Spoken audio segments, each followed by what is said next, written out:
UFC 287 Wrap Israel Adesanya's ultimate revenge as Pereira floored by one of the greatest KOs ever. They say revenge is sweet, Israel Adesanya said, and if you know me, I've got a sweet tooth. You already know, this is fucking sweet. Fucking sweet because of what Alex Pereira represented, not just the man to take away his middleweight crown, but the man who had already beaten him 3 times, twice in kickboxing.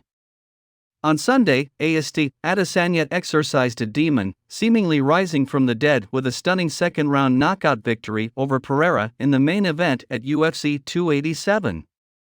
Adesanya was backed up against the cage, appearing to be in a vulnerable position and again at the mercy of the champion, but the challenger knew what he was doing alone. Playing possum, as Adesanya put it in his post-fight speech. The new middleweight king then shut the lights out with a thundering right hand and followed it up again to send Pereira to the ground and reclaim his throne. I hope every one of you behind the screens or in this arena can feel this level of happiness just one time in your life, Adesanya said, taking the microphone from Joe Rogan. I hope all of you can feel how fucking happy I am just one time in your life, but guess what?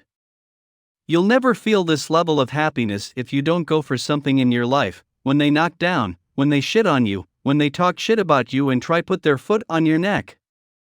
If you stay down, you will never ever get that result. Fortify your mind and feel this level of happiness as you rise.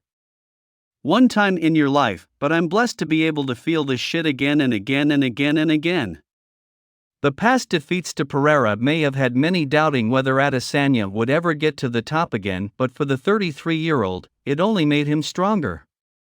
Alex is a great champion no matter what, Adesanya said.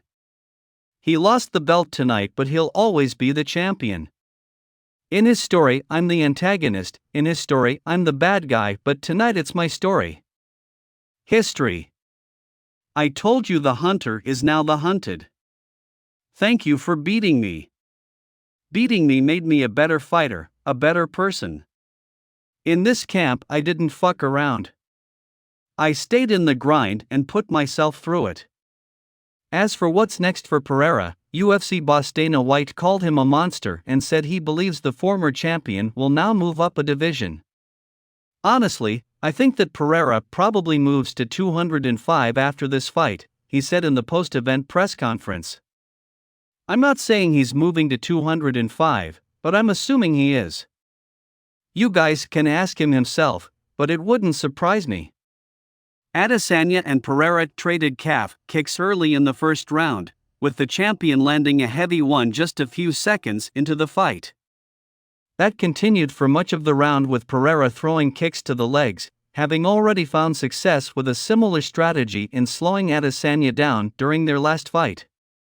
It was a relatively uneventful first round in the sense there were no major moments for either fighter, making it a tough one to score, but the persistent calf kicks from Pereira were presenting an early test for the challenger.